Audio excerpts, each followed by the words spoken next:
أول فروض الإسلام، وهي آخر ما يفقد من الدين، ولا يستقيم دين المسلم ولا تصلح أعماله ولا يعتدل سلوكه في شؤون دينه ودنياه حتى يقيم هذه الصلاة على وجهها المشروع عقيدة وعبادة متأسيا برسول الله صلى الله عليه وسلم. Bismillahirrahmanirrahim. Segala puji bagi Allah, salawat dan salam semoga senantiasa tercurahkan kepada Nabi kita Muhammad sallallahu alaihi wasallam, juga kepada seluruh keluarganya dan para sahabat-sahabatnya. Para pemirsa dan pendengar Roja yang semoga dirahmati oleh Allah Subhanahu wa taala. Kita lanjutkan kajian kita pada kitab Syarah Durus Muhimmah li Ammatil Ummah. Penjelasan tentang pelajaran-pelajaran penting untuk segenap umat. Dan kita telah sampai pada pelajaran ke-6. Berkata Syekh Abdul Aziz bin Abdullah bin Baz rahimahullah, pelajaran ke-6, syarat-syarat salat. Syarat-syarat salat ada 9. Yang pertama, Islam. Yang kedua, berakal. Yang ketiga, tamyiz. Yang keempat, suci dari hadas. Yang kelima, menghilangkan najis. Yang keenam, menutup aurat. Yang ketujuh, masuknya waktu. Yang kedelapan, menghadap kiblat. Dan yang terakhir, yang kesembilan adalah berniat. Salat adalah rukun Islam yang paling agung setelah 2 kalimat syahadat, dan perkara yang paling penting untuk diperhatikan oleh seorang hamba. Maka barang siapa yang menjaga salatnya, berarti dia telah menjaga agamanya. Dan barang siapa yang melalaikan salatnya, berarti dia lebih melalaikan lagi perkara-perkara yang lain. Salat adalah tiang agama, dan diterimanya seluruh amalan disyaratkan dengan diterimanya salat. Apabila salat tersebut tertolak, maka akan tertolak seluruh amalan-amalan yang lain. Dan salat adalah kewajiban Islam yang paling pertama, juga hal terakhir yang akan hilang dari agama ini. Tidak akan tegak agama seorang kecuali dengan mendirikan salat. Tidak akan baik amalan-amalannya, tidak akan lurus seluruh perkara dunia dan agamanya kecuali dengan mendirikan salat. Maka seorang harus menjaga salatnya sesuai dengan tata cara yang telah disyariatkan oleh Allah Subhanahu wa taala dan Rasulullah sallallahu alaihi wasallam.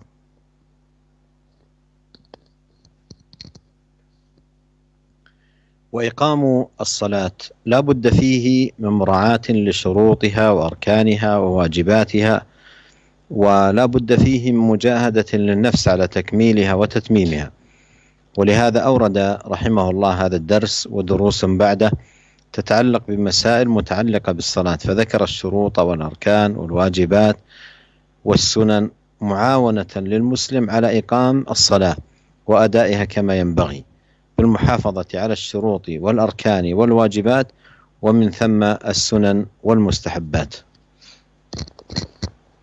Dan seorang yang ingin mendirikan salatnya, ia harus memperhatikan syarat-syaratnya, rukun-rukunnya, serta wajib-wajib salat. Ia harus berusaha untuk menyempurnakan salatnya. Oleh karena itu Syekh bin Baz rahimahullah menyebutkan pelajaran ini juga pelajaran-pelajaran setelahnya berkaitan dengan perkara salat. Beliau terlebih dahulu menyebutkan syarat-syarat, rukun-rukun, kemudian wajib-wajib, kemudian sunnah-sunnah salat. Hal ini agar membantu seorang muslim untuk menegakkan salat dan melaksanakan salat sesuai dengan apa yang seharusnya, dengan menjaga syarat-syaratnya, rukun-rukunnya, wajib-wajibnya, kemudian sunnah-sunnah dan hal-hal yang dianjurkan dalam salat.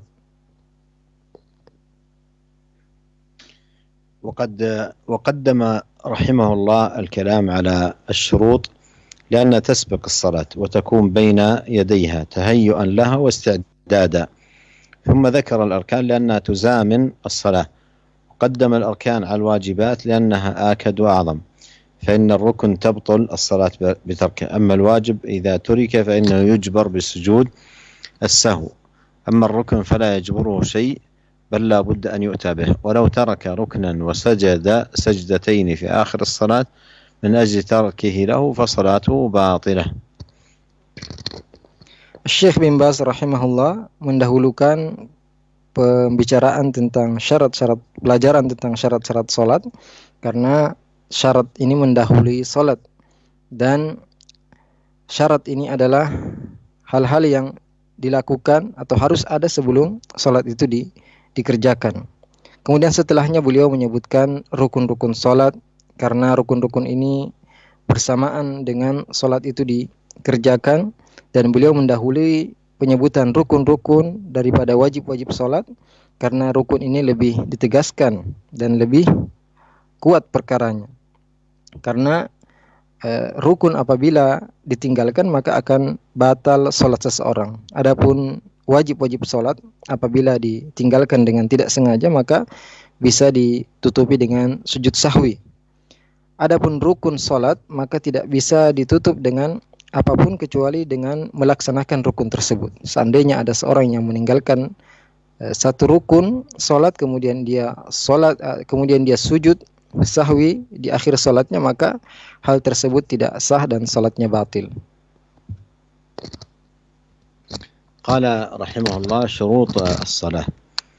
والشرط كما عرفه العلماء هو ما يلزم من عدمه العدم، ولا يلزم من وجوده وجود ولا عدم لذاته. فمثلا الوضوء شرط من شروط الصلاة، يلزم من عدم الوضوء عدم الصلاة وعدم صحتها، فمن صلى بلا وضوء فلا صلاة له. ولهذا في حديث المسيء صلاته قال النبي صلى الله عليه وسلم إذا قمت إلى الصلاة فأسبغ الوضوء. فالوضوء يلزم من عدمه العدم ولا يلزم من وجوده وجود. من توضأ لا يلزم من وجود الوضوء وجود الصلاة، لكن يلزم من عدم الوضوء عدم الصلاة. Beliau rahimahullah mengatakan syarat-syarat salat, dan syarat sebagaimana disebutkan definisinya oleh para ulama, sesuatu yang apabila dia tidak ada maka mengharuskan ketiadaan, dan tidak mengharuskan adanya sesuatu atau tidak adanya. Contohnya, wudu adalah syarat dari syarat-syarat salat yang mengharuskan jika seorang tidak berwudu maka salatnya tidak sah. Ya, dalam hadis orang yang buruk salatnya, Nabi SAW berkata kepadanya, "Idza qumta ila sholati fa'asbighil wudu." Jika engkau hendak berdiri untuk melakukan salat, maka sempurnakanlah wudu'mu. Maka wudu ini apabila tidak ada maka tidak sah salat seseorang, dan tidak mengharuskan adanya wudu adanya salat. Barang siapa yang wudu tidak harus dia mengerjakan salat, akan tapi orang yang tidak wudu maka tidak sah salatnya. الشرط الأول الإسلام، وذلك أن غير المسلم وهو الكافر عمله باطل وحابط غير مقبول، كما قال الله سبحانه ومن يكفر بالإيمان فقد حبط عمله وهو في الآخرة من الخاسرين. وكما قال الله سبحانه ما كان للمشركين أن يعمروا مساجد الله شاهدين على أنفسهم بالكفر أولئك حبطت أعمالهم وفي النار هم خالدون. وكما قال ولقد أوحي إليك وإلى الذين من قبلك لئن أشركت ليحبطن عملك ولتكونن من الخاسرين. فالكفر والشرك مبطل للعمل. فمن شروط الصلاة الدخول في هذا الدين، والدخول فيه إنما يكون بالنطق بالشهادتين مع الفهم لمعناهما، وعقد العزم على تحقيق ما يدلان عليه من توحيد المرسل جل في علاه وتجريد المتابعة للمرسل صلوات الله وسلامه وبركاته عليه. Syarat yang pertama, syarat salat yang pertama adalah Islam, karena non-muslim atau orang kafir amalannya tidak akan diterima dan akan terhapus seluruh amalan kebaikan yang ia kerjakan, sebagaimana firman Allah Subhanahu wa taala, "Wa may yakfur bil imani faqad habita 'amaluhu wa huwa fil akhirati minal khasirin." Barang siapa yang kufur kepada keimanan maka telah terhapus amalan-amalannya dan di akhirat dia termasuk orang yang merugi. Juga firman Allah Subhanahu wa taala, "Ma kana lil musyrikin ay ya'muru masajidallahi syahidina 'ala anfusihim bil kufur, ulaika habitat a'maluhum wa fin narihum khalidun." Tidak pantas bagi orang-orang musyrik untuk memakmurkan masjid-masjid Allah yang mereka mempersaksikan atas diri mereka di atas kekufuran, mereka itulah orang-orang yang terhapus amalan-amalan mereka dan mereka akan kekal di neraka. Juga firman Allah Jalla wa Ala, "Walaqad uhiya ilaika wa ilal ladzina min qablik la in asyrakta la yahbatanna 'amaluka wa la takunanna minal khasirin."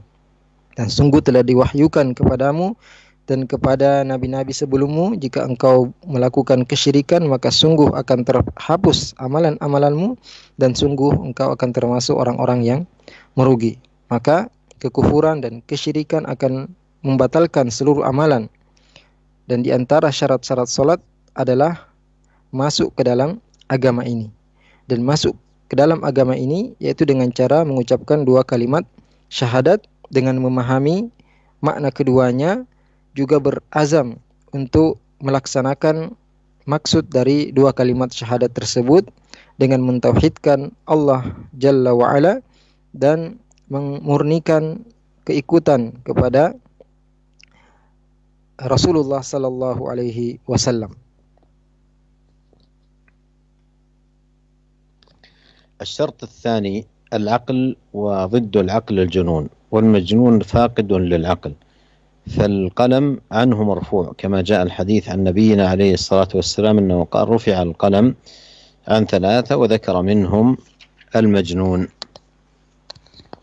Syarat yang kedua dari syarat salat adalah akal atau berakal, dan lawannya adalah al-junun atau kegilaan.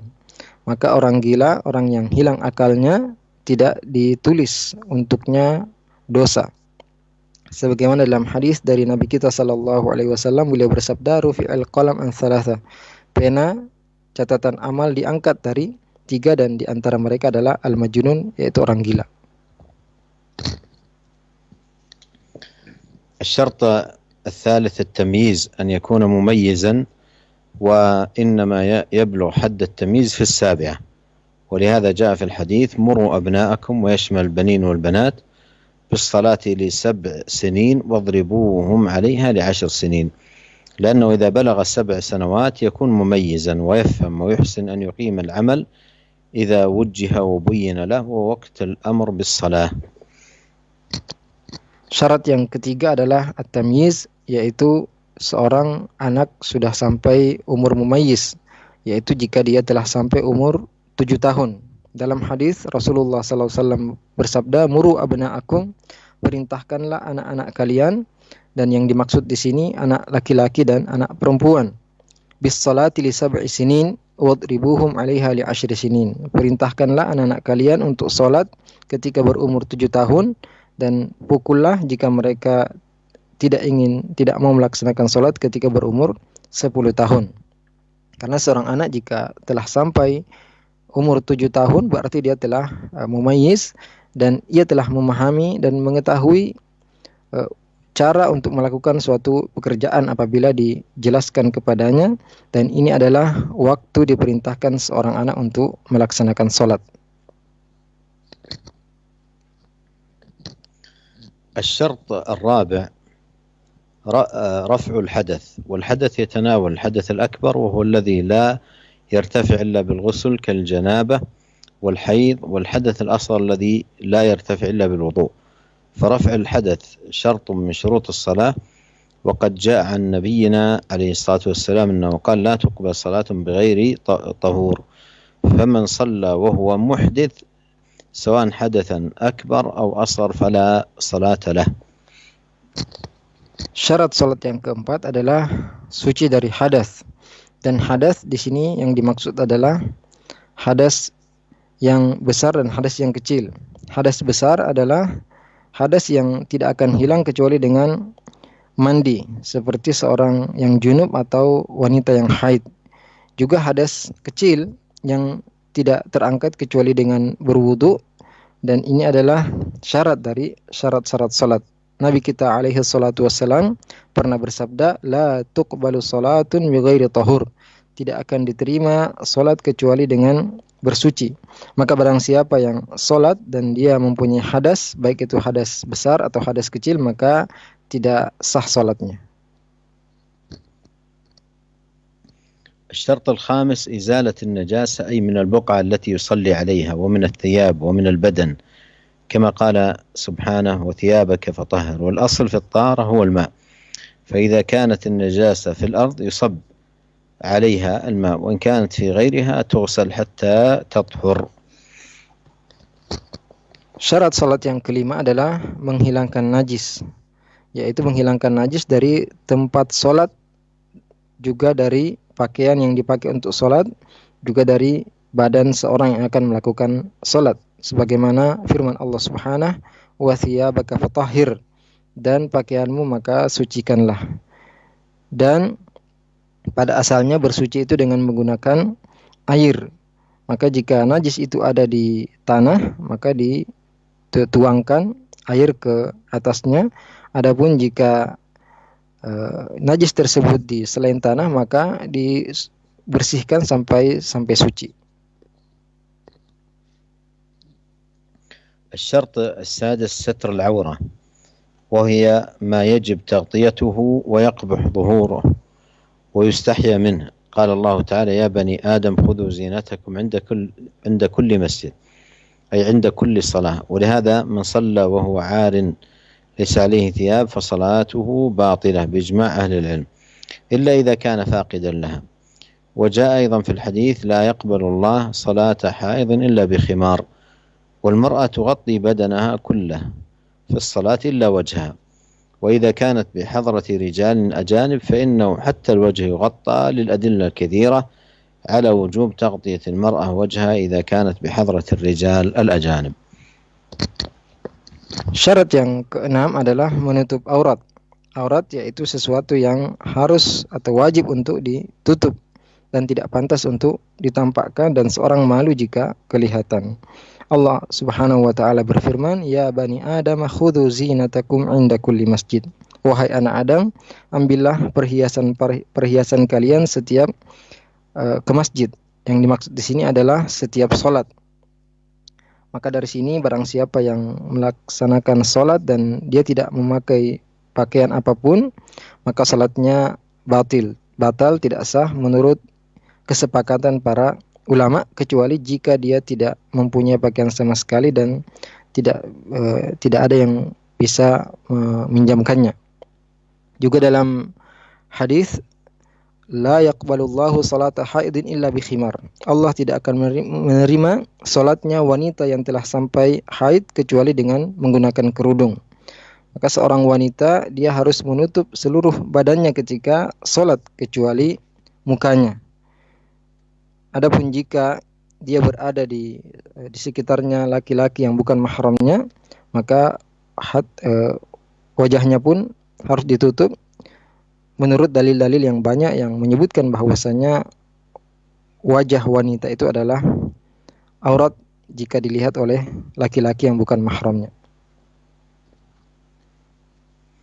الشرط السابع دخول الوقت، كما قال الله تبارك وتعالى: إن الصلاة كانت على المؤمنين كتابا موقوتا، أي لها وقت معين لا تصلى قبله ولا تصلى بعده. وقال تعالى: أقم الصلاة لدلوك الشمس إلى غسق الليل وقرآن الفجر إن قرآن الفجر كان مشهودا. فالصلاة تقام لوقتها، وقد جاء جبريل إلى النبي صلى الله عليه وسلم وأمه بالصلاة وصلى به في أول الوقت في الصلوات الخمس، ثم جاء من الغد وأمه وصلى في آخر الوقت، ثم قال: هذا وقت الأنبياء من قبلك، الوقت فيما بين هذين الوقتين، أي أول الوقت وآخر الوقت. فالصلاة تصلى في الوقت، والأولى أن تصلى في أول وقت، إلا في صلاة الظهر إذا اشتد الحر، كما جاء في الحديث عن نبينا عليه الصلاة والسلام أنه قال: إذا اشتد الحر فأبردوا بالصلاة، أي أخروها قليلا حتى تنكسر شدة حرارة الشمس، فإن شدة الحر من فيح جهنم. وكذلك ما جاءت به السنة من أفضلية تأخير صلاة العشاء، إلا إذا كان في التأخير مشقة على المصلين فإنها تصلى في أول وقتها.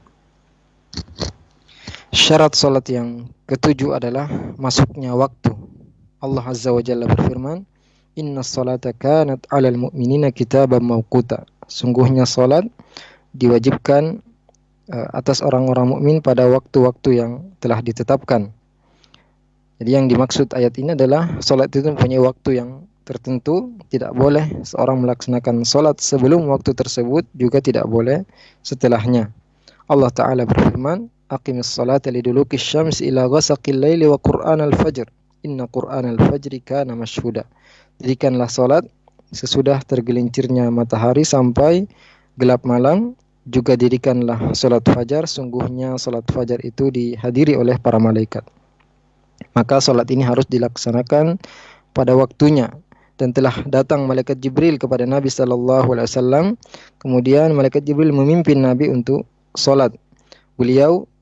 Malaikat Jibril salat di awal waktu, di 5 waktu salat. Kemudian esok harinya dia datang lagi dan salat mengimami Nabi SAW, dan beliau salat di akhir waktu. Kemudian malaikat Jibril mengatakan kepada Nabi kita alaihi salatu wassalam, hadza waqtul anbiya min qablik, al-waqtu fima baina hadainil waqtain. Ini adalah waktu-waktu salat para nabi sebelummu dan waktunya antara dua waktu ini, yaitu di awal waktu dan di akhir waktu. Maka salat ini harus dikerjakan pada waktunya. Lakukan di awal waktu, kecuali salat zuhur apabila panas, terik sangat panas, maka dianjurkan untuk mengundur salat zuhur sebagaimana sabda Nabi sallallahu alaihi wasallam, idza ishtaddal harru fa'abridu bis shalah. Jika panas terik sangat menyengat, maka akhirkanlah salat sampai sedikit agak dingin, dan karena sungguhnya fa inna shiddatal har min fayhi jahannam, karena sungguhnya panasnya udara itu dari neraka jahanam. Juga dalam sunnah dianjurkan untuk mengakhirkan salat isya, kecuali jika salat itu diakhirkan menyulitkan orang-orang yang akan salat berjamaah, maka tetap dilaksanakan di awal waktunya.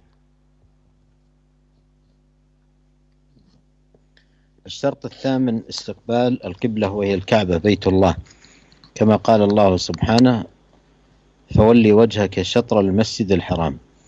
فالآية دليل على أن استقبال القبلة فرض على المصلي وشرط في صحة صلاته، ويدل لذلك من السنة قول النبي صلى الله عليه وسلم للمسيء صلاته إذا قمت إلى الصلاة فأسبغ الوضوء ثم استقبل القبلة.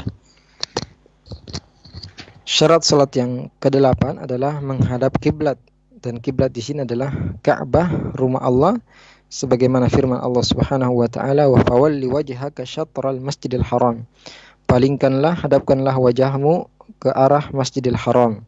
Ayat ini adalah dalil bahwasanya menghadap kiblat wajib bagi orang yang ingin melakukan salat dan syarat dari syarat sahnya salat.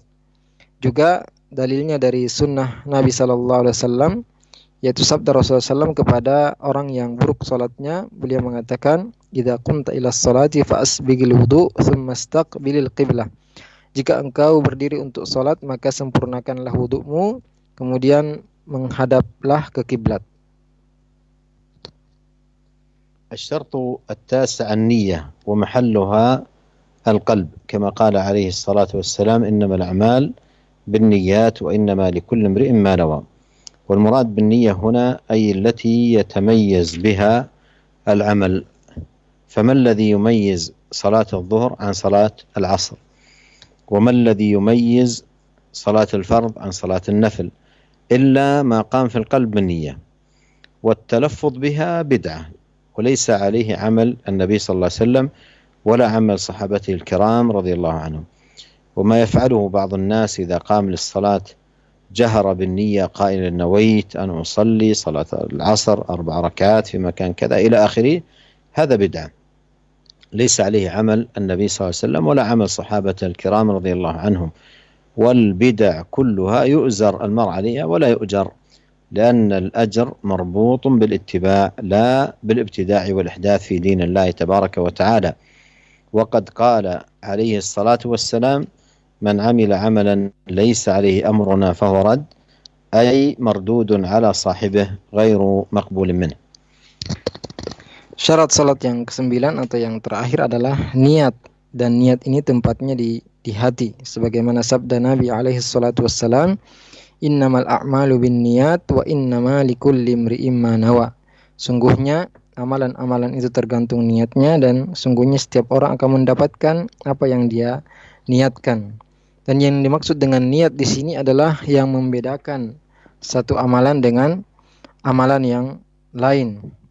Maka apakah yang membedakan salat zuhur dengan salat asar? Apa yang membedakan salat wajib dengan salat sunat, kecuali apa yang ada dalam hati seorang. Dan melafadzkan niat ini adalah bid'ah dan tidak pernah dilakukan oleh Nabi sallallahu alaihi wasallam, juga para sahabat radhiyallahu anhum. Dan apa yang dilakukan oleh sebagian orang jika ia ingin melaksanakan salat, ia menjaharkan niatnya dengan mengatakan nawaitu an usolli salatal asri 4 rakaat fi makani kadza ila akhirih. Aku berniat untuk melaksanakan salat asar 4 rakaat di tempat demikian sampai akhirnya. Ini adalah suatu perbuatan yang bid'ah yang tidak pernah dikerjakan oleh Nabi sallallahu alaihi wasallam, juga para sahabat radhiyallahu anhum. Dan semua bid'ah tidak akan mendapatkan pahala, karena seorang mendapatkan pahala jika ia melakukan suatu amalan yang sesuai dengan sunnah Rasulullah sallallahu alaihi wasallam. Dan semua amalan bid'ah tertolak karena Nabi sallallahu alaihi wasallam mengatakan, man amila amalan laisa alaihi amruna fahuwa rad. Barang siapa yang melakukan satu amalan yang tidak ada perintahnya dari kami, maka amalan tersebut tertolak, yaitu amalan tersebut ditolak, dikembalikan kepada pelakunya dan tidak akan diterima darinya. ونسأل الله عز وجل أن يوفقنا أجمعين لكل خير بمنه وكرمه. Semoga Allah Azza wa Jalla senantiasa memberikan taufiknya kepada kita semua, dan kita lanjutkan dengan sesi tanya jawab.